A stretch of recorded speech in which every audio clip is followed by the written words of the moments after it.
When I say the phrase creation story, be honest. Where does your mind go? Instinctively, probably to the very beginning, the Big Bang. Right. Or Yeah. maybe like a deity in a void snapping their fingers and poof, the universe exists. We think of them as these huge metaphysical events. Exactly. That's the default. It's either physics or it's theology. But what if we've been reading those stories wrong? And I don't mean just a little bit wrong. I mean completely fundamentally wrong for thousands of years. It's a huge thought. What if Let There Be Light wasn't about photons? What if creation isn't about the universe at all, but about sociology? It's a radical shift in perspective, and that is exactly what we're digging into today. We are looking at a completely different way to read history, to read these ancient texts. We're doing a deep dive into the concept of sociogony. Sociogony. And for this, we have something really special. We're basing this whole conversation on a chapter from a book that isn't even out yet. Introduction to Sociogony by the thinker Safa Kaçmaz. It's a fascinating manuscript.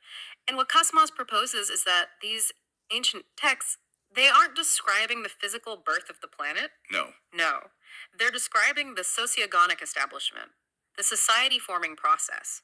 Specifically, how these ancient Mesopotamian groups define themselves by separating from each other. Okay, hold on. So just to set the stage, instead of like gravity and stardust, we're talking about shepherds and farmers. We are talking about shepherds and farmers, and the implications are, well, they're huge. It suggests that when we read about the separation of day and night, we're actually reading about a social contract between two very different lifestyles. Okay, let's unpack this, because this rewrites, it pretty much rewrites everything I learned about mythology. Yeah. Where do we even start with sociogony? We have to start with the core philosophy Kaçmaz lays out, and that's the idea of differentiation. Okay.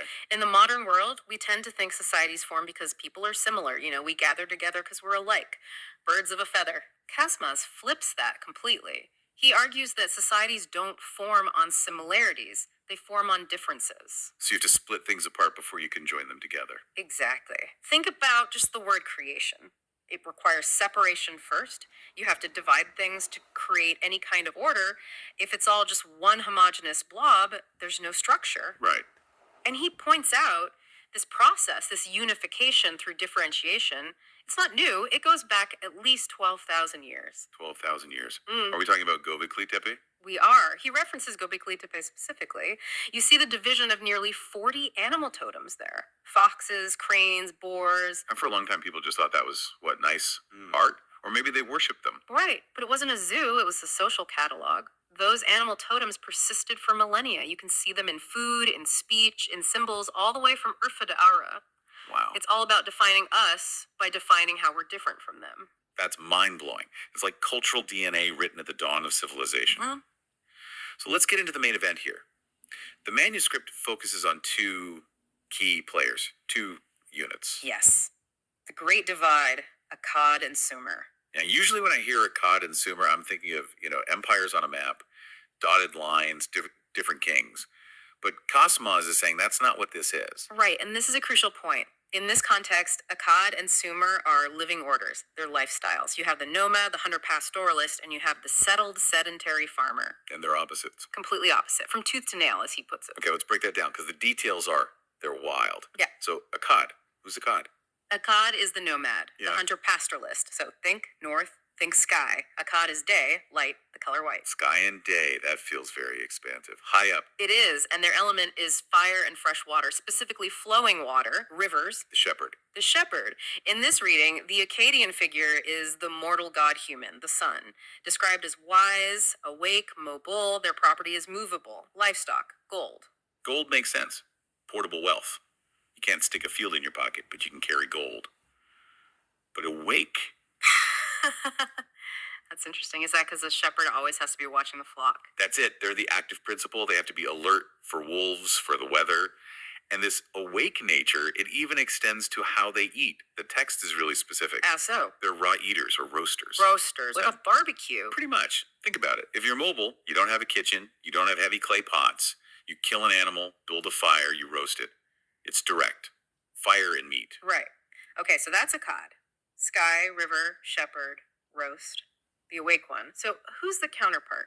Who's Sumer? Sumer is the earth, the sedentary farmer. So if Akkad is north and white, Sumer is south and black. and night, darkness, it's complete binary. Not subtle at all. No kidding. Sumer's element is soil and salt water, the sea, or stagnant pools, water that doesn't move. Their social role is the farmer, the living god Adam, the elder son. And if Akkad is awake and wise, then in this specific dichotomy, Sumer is characterized as asleep or ignorant. Now we have to be careful there. It's not an insult. No, not really. In this mythic structure, asleep just means being bound to the material world, to the soil. They are immobile. Their wealth is land, real estate. Their metal is silver. And they're cooking, let me guess. They boil. Stews. Stews, exactly. Because they have the pots, the cauldrons, the settled life to let something simmer for hours. It's amazing how total it is. It's not just one has sheep, one has wheat. It's one roasts, one boils, one looks to the river, one looks to the sea. It's total separation of reality. And that brings us to the real aha moment in Kaçmaz's work. Yeah. This is where sociogony just clicks. Okay. We look at holy texts, the Torah, the Bible, the Quran, and we see these creation stories. And God separated the light from the darkness. I've heard those verses 1,000 times. I always thought it was just, setting the stage, making the universe. But Kaçmaz argues that when the text says fire separated from water, or day from night, it's describing the social contract. It's the separation of the Akkadian order day, sky, from the Sumerian order night, earth. So creation is actually separation. Creation equals separation. You can't have a society until you define who's who. And the most confusing part for modern readers has always been the water, the whole separating the waters above from the waters below. Yeah, that always sounded like bad meteorology, like they thought there was an ocean in the sky and that's where rain came from. That's the literal reading. Mm-hmm. But look at it through sociogony. The upper waters, that's the rivers. Fresh flowing water, that's Akkad. And the lower waters are the seas. Salt water, that's Sumer. So it's not about rain versus the ocean. It's the shepherd's water versus the farmer's water. with zoning laws. This water is for us, that water is for you. Exactly. And the rituals followed that. Akkadian river rituals involved throwing things into flowing water. Sumerian sedentary rituals involved boiling things in cauldrons of still water. That makes so much sense. All those weirdly specific ritual laws in ancient texts, they were boundary markers. We do this, they do that. And this is where later philosophers, and well, us got it wrong, take Thales, first big Western philosopher. His famous line was, "All is water." Right, I remember that from school. He thought water was the building block of everything. He idealized it as a substance, H2O. But what Kaçmaz says is that Thales stripped the sociology out of it. He collapsed the distinction. By the time you get to the Greeks, they're looking for a physical element, but they're missing the waters plural that stood for social orders. They were looking for chemistry, but the texts were talking about politics. Exactly. And once you see this binary, you can't unsee it. Adam is the Sumerian, the earthbound one. The human, or the son of man, that's the Akkad, the sky-based one. Think about Cain and Abel. Oh, wow. Right. Cain the farmer, Abel the shepherd. It's the primal conflict. The elder son, the farmer, Sumer, versus the younger son, the shepherd, Akkad. And it just keeps repeating. Jesus is called the good shepherd, the son. Is that Akkadian archetype entering the dynamic? There was a detail in the source about Yunus Emre, the Sufi poet, that really stuck with me. Yeah, the cold water. Tell me about that. He requested to be washed with cold water after his death. In this ritual context, that's not just a random request. He's rejecting the boiled, warm water of the cauldron, the Sumerian settled way. He's aligning with the flowing, cold river water of the upper order. That's a 12,000-year-old echo in a medieval poet's will. It shows how deep these roots go. So if it's this obvious, once you see the pattern, why do we lose it? Why do we read these texts as bad science instead of good sociology? Well, that takes us to what Kaçmaz calls the Enlightenment's error. And the poster child for this is Voltaire. The ultimate skeptic, the man of reason. And he mocked these texts relentlessly. He'd read about waters above the heavens and just laugh. He thought it was primitive physics, that the ancients were just stupid. Because he was trying to fact check a poem, he was looking for facts about the atmosphere. Correct. But he completely missed the social reality. He didn't know upper waters referred to Akkadian river rituals versus Sumerian sea rituals. He didn't have the code.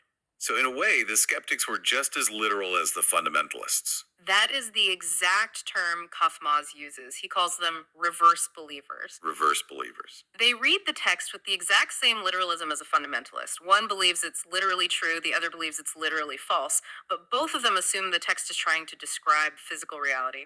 So both miss the encoded sociological history underneath. That's a powerful image.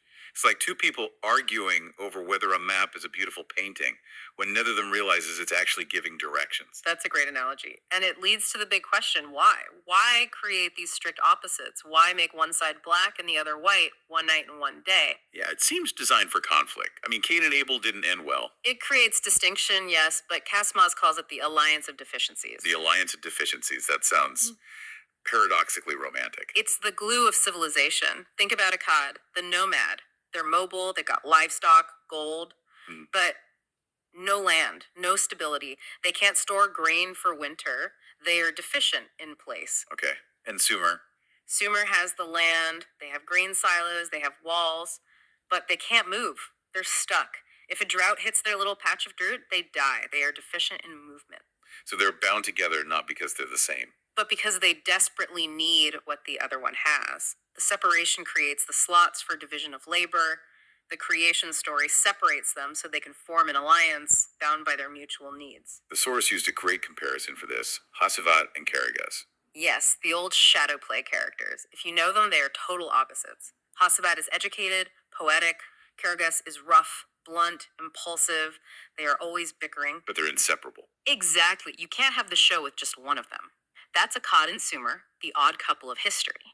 And that, according to Safa Kaçmaz, is the story of creation. It's not about stars, it's about the deal between the shepherd and the farmer to survive. It really grounds these myths. It turns them into something so human. Political science instead of fantasy. Before we wrap this up, I think we need to pause for a second.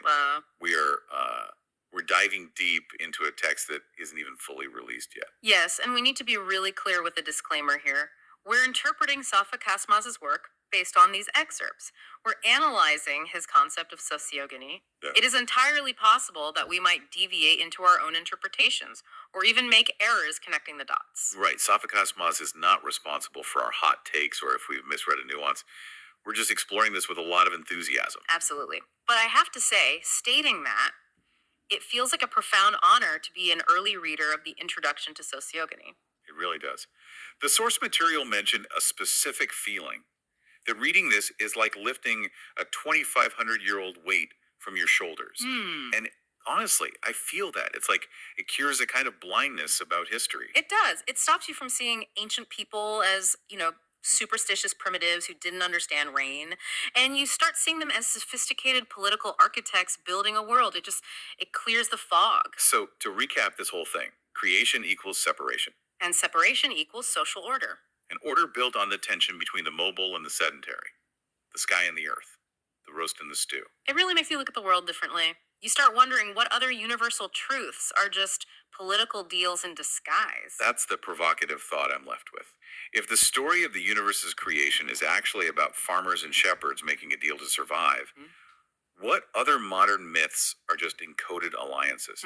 What stories are we telling ourselves right now that future historians will decode as simple politics? That is a question that could keep you up at night. Or Yeah, keep you awake, like the Akkadians. I see what you did there. But I'd encourage everyone listening, look for the Akkad and Sumer in your own life. The contrast between the mobile and the settled, the raw and the cooked. You might find the ancient world isn't so far away. Indeed. The separation is still there, and so is the alliance. Thanks for taking this deep dive with us into the world of sociogony. We'll catch you on the next one.